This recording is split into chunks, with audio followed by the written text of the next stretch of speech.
We're in Oakland, California for this episode of Disrupt Education.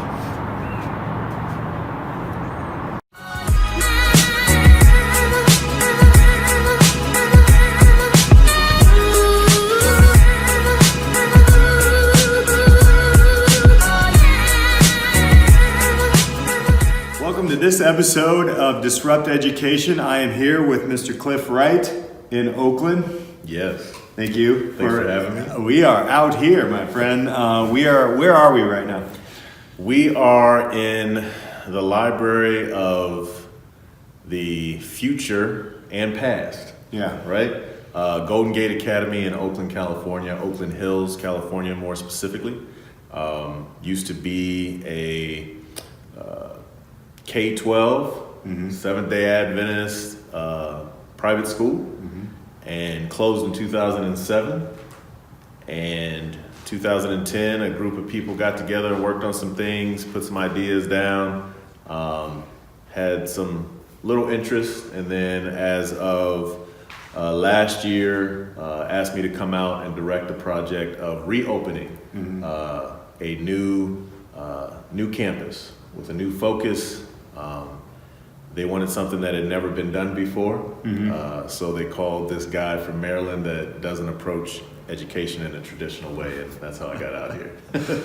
So your path then, you yourself, have you approached education in a traditional way? Like, so how did you get from high school? What was your high school like until here? So, yeah. So my path from high school, I went to a Adventist boarding school for a year and a half, half of my junior year, and then my senior year. I never liked school. It had nothing to do with it being a boarding school. I didn't like school at all. And after high school, I actually thought that you just went into college. I didn't know anything about that.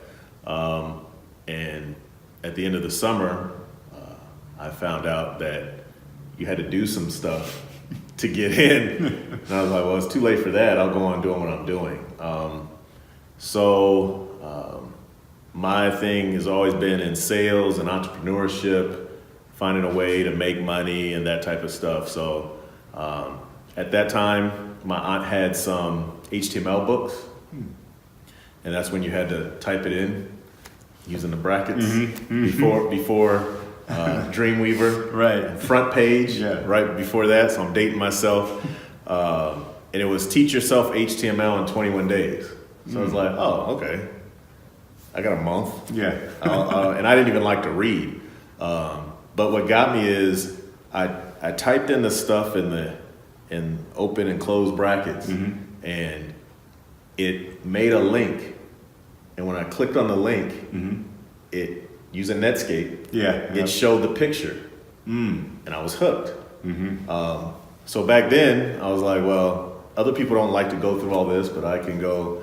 And I like computers, but I never did computers in school because they told me that you needed math, and I couldn't stand math. So I left computers, but then when this computer age started to kick over, and the early 90s of the introduction of the internet and those types of things, I kind of found my niche, and that broke. I loved computers because they only do what you tell them to do. And so what I learned is if I could figure out what to tell them, I could make them do things that other people couldn't. And I found that pretty cool. So I got into it, and that led into starting my own business, doing web design. That's back before you could take it in school. And hearing a lot of people tell me, oh, you're good at this, you should be in school. And I would always ask, why? Why do I need to be in school? I got married pretty young, and so my wife loved school. And I got married when I was 21. And her influence on me of, you got to do something with that. You got to be in. So I'm like, oh, okay. So I would take classes. But my first class after graduating high school was 7 years. So I hadn't been in school for 7 years. Oh, wow. And then I took the class, I enrolled, and I was on the dean's list with a 4.0. And my wife would study and she would stay up. And I remember one distinct moment, we had midterms. She was going to a different university. And I woke up, we were getting ready in the morning, and I was like, oh man, I forgot there's midterms today. She was like, what do you mean there's what do you mean you forgot, you didn't study, And I said, oh, it's no worry. I mean, I know what the teacher wants, you just write down, So she was like, what? I said, it's just like job. You have a boss. The professor is the boss. You pay attention in class. You know what he wants to feel good about teaching you. So you write it into a paper. And I said, plus, I speak to all my professors and this and that. They know me really well. It'll be fine. She's like, what? So I went in and, sure enough, the Dean's List 4.0. And so from that point over the next, 25 years was my college career. I just take classes when I got tired of my wife telling me I should. Pretty much. And others, people are so conditioned. So they see you do something and they're like, oh, where did you go to school? I'm like, I didn't go to school. And they see you accomplish it, where did you go? So over the next 25 years, I have had 2 careers before I got my degree. So I had a career in business-to-business sales, working for Hewlett-Packard. I started out in retail management. All along the way, no matter what job I had, I always had an entrepreneurial. So whether it's designing networks or websites or training people, when you don't have a degree, you do still have to work. Right. So I was a person that always had that type of thing. I liked doing things and experiencing other things. So as of 2017, May of 2017, I got a degree in organizational management. And even that process is pretty funny because I had a career in retail management, and then my second career was in education. All while I still had a high school diploma. And so I got to the point, well, since I'm going to be in education, I might as well get a degree because educators are funny about that. Yes. You guys like credentials. And I should say we. I am a non-traditional educator, so we like credentials. I don't, but other people seem to find a use for them. So I went through that, and that process, I went into the school, and I was in a program for administration. They were training us how to impact change through the New York Leadership Academy. This is the organization that turned around Harlem schools. And so I had an opportunity. I was doing some educational consult. It was just leadership. I do mentorship and leadership. That's all I do. And there was an opportunity to help educators do that. And so that's how I kind of got. There were other things along the way in that journey that got me there. But in that, I went into the university that my wife worked at and the adult learning program. And I said, I need a degree.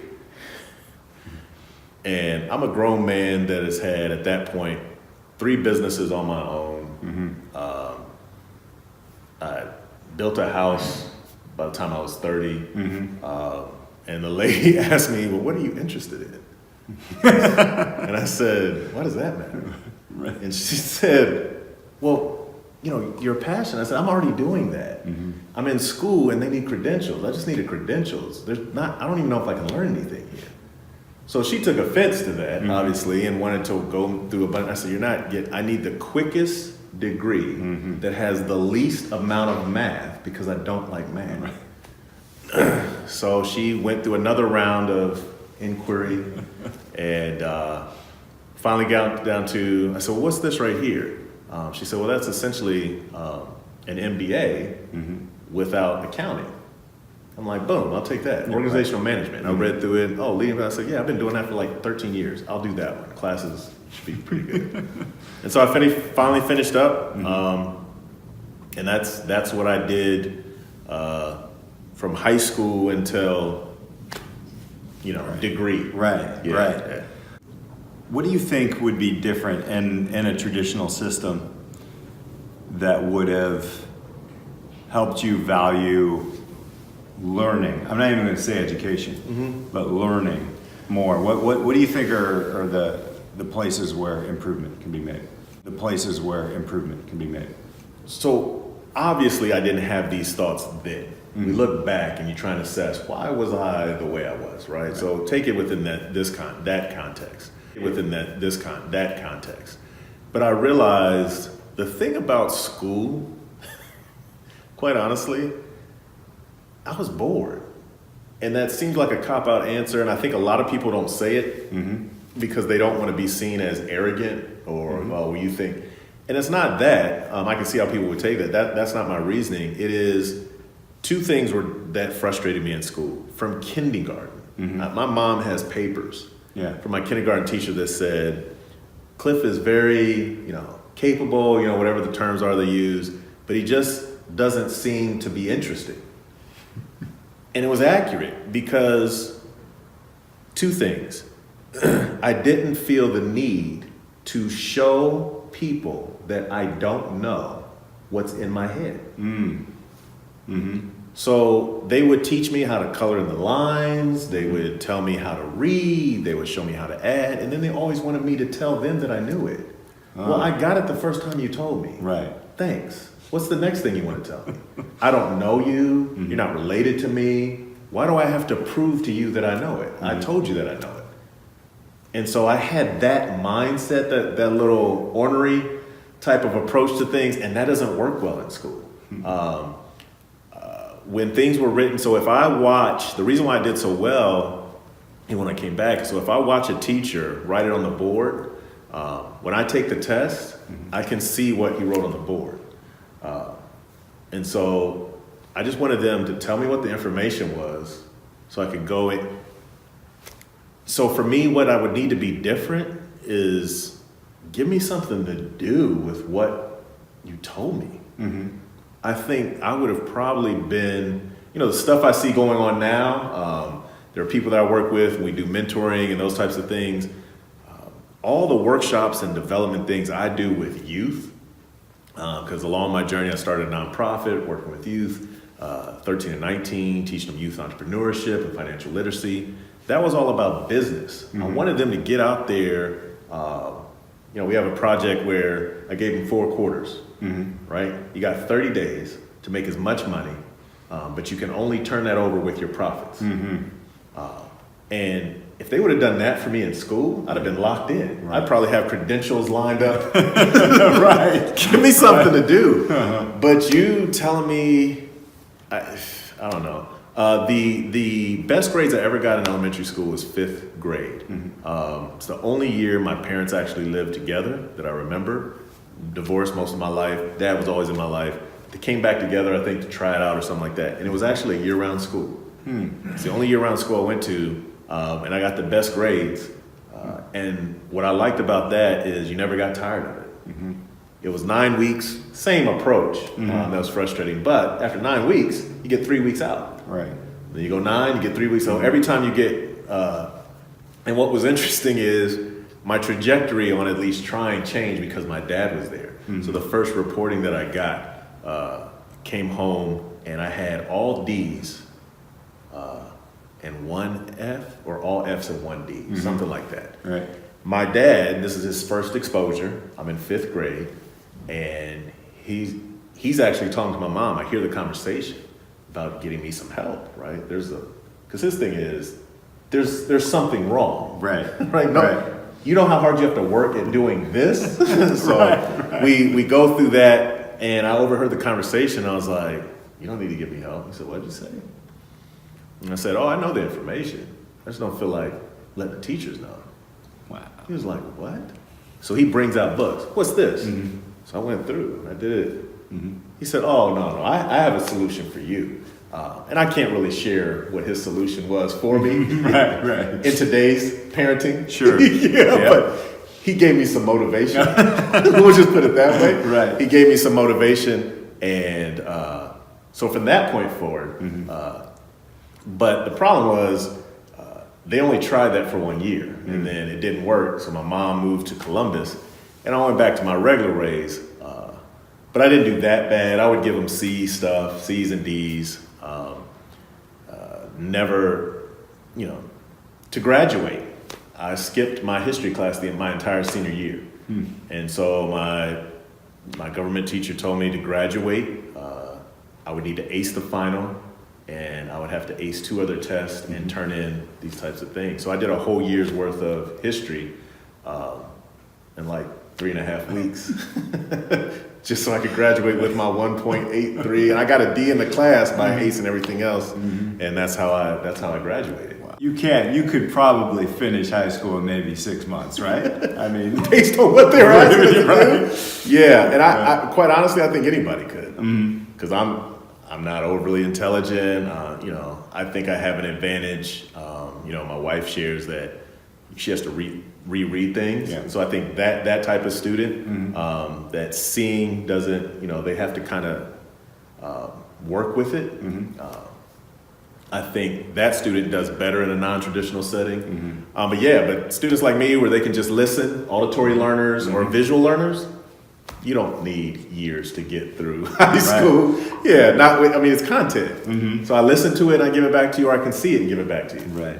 The kinesthetic learners, they're going to struggle in a traditional school because what drives their learning, it's going to be hard for them. And right now, those are the ones that are probably on Ritalin and other stuff because their learning style isn't being met. So we just drug them and say they have behavioral issues. But anyways, that's another post. But now we're sitting in the library of a very, like 1923, is that when? 1943. 1943, yeah.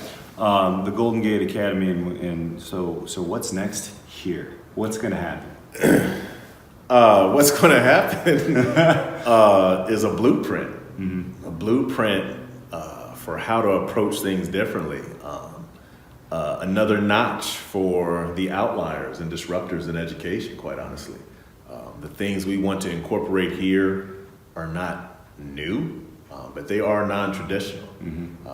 What's going to happen here is a renovated, redone campus that has learning spaces that resemble the workplaces of today, something our traditional classrooms do not do, and having the opportunity for students to follow their passion and students teaching other students to do the same. The model, some of the things that we're looking at here that might sound a little off the wall for educators is the idea of having classrooms led by teachers or non-teachers. I believe that kids don't learn from teachers they don't like. So relationship has to be at the core and the key to everything else that you build on top of that. So many times it's harder to teach an old dog new trick just by a puppy, right? So if we bring in people that are good at relationships, that might be a better way to go. A social worker or a mentor to facilitate a class. We will have classrooms that our students will be assessed coming in to get the proper placement. Our basic idea is to use a homeschool curriculum and bring it into the classroom. Homeschoolers always are superior academically. Where they need reinforcement, help, and development is socially. So our focus will be putting them in cohorts, not a multi-grade classroom, even though there's research to support that learning environment has benefits.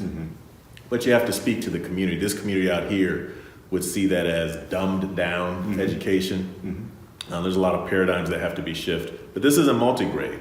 This is actually what we call individualized innovation education. And what that means is we take a homeschool curriculum, so as a 6th grader, I put you in a cohort with 6th, 7th, and 8th graders. So from a social and emotional, from an EQ standpoint, that's all within the same developmental stage. And so we can do things as far as engagement and growth and teaching them organization, soft skills that people call it.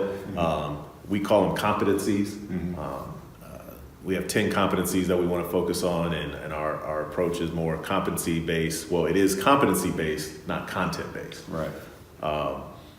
And so having them in that environment where they can then do that. And if I'm a sixth grader, but I'm at eighth grade level math, and I'm at seventh grade level literature, and I'm at sixth grade level science, I'm doing all those because I'm working through the academics on what I like to call the productive struggle. So you don't want them breezing through, but you don't want to crush their spirits either.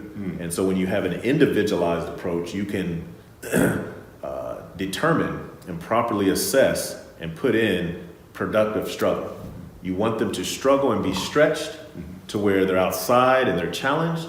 They want more because they have experienced both success and failure.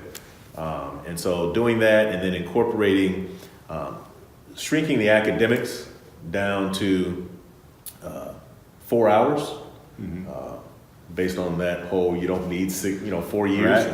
Right. And then the other part on things that have to deal with preparation for today, service learning and internships and we're in the tech capital of the world. So tapping into, those types of opportunities and the incubator process to have students come together and do those things. So those just a small taste. Incorporating health. Health is a big portion of what our model, our new school will have. There is, again, nothing that we're doing necessarily outside of bringing the homeschool curriculum in is really unique or hasn't been done before. They're proven concepts. We're just kind of taking best practices and bringing them all together. We have 15 acres here that creates a lot of opportunity for people that want to invest and come in and be a part of what we're doing here, and it exposes and creates learning opportunities on site. So while our buildings are old, the land is gold. And so we want to hold on to that asset and bring our message of service and growing character. I like to tell my students, it's more important who you will be than what you will be, right? And in school, well, what are you going to do? What are you going to be? What do you want to do? What do you want to do?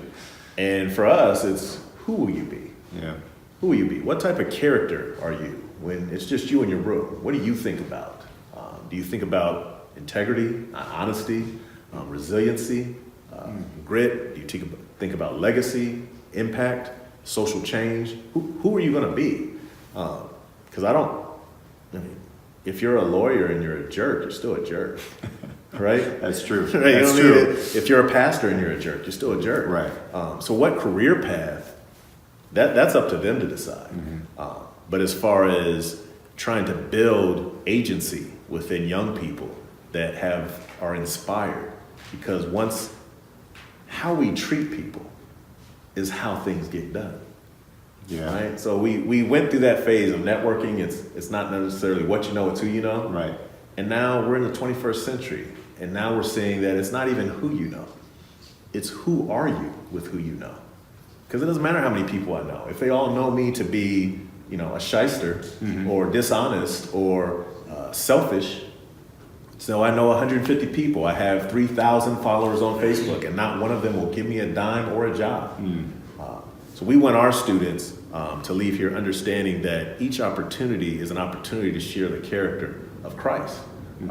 We're a Christian institution, and while our school is open to anyone, the reason why we can thrive at that is because those principles, whether you believe in Jesus or not, is not the point for you as an individual. It's important to me. But for the students that come in here, the principles, right, of meeting people where they're at and putting others first, these are principles that anybody, regardless of religious affiliation, can learn from. And that's what we really want to do and bring here. And it's exciting. It's exciting. We're on the go. I'm meeting people from Chicago and coming out and visiting what we're doing, and we're just very anxious to get the doors open. I can't thank you enough for inviting us out, seeing this campus, the 15 acres in Oakland, which is unheard of. Correct. And there's going to be some great things. You guys take a look at the Golden Gate Academy and watch it grow. Cliff, thank you so much. Thanks so much. You are a true disruptor of education, and I really appreciate it. And you guys out there, please keep disrupting. Let us know what you think. Throw a comment down here, and let's keep the disruption going. We'll see you next time.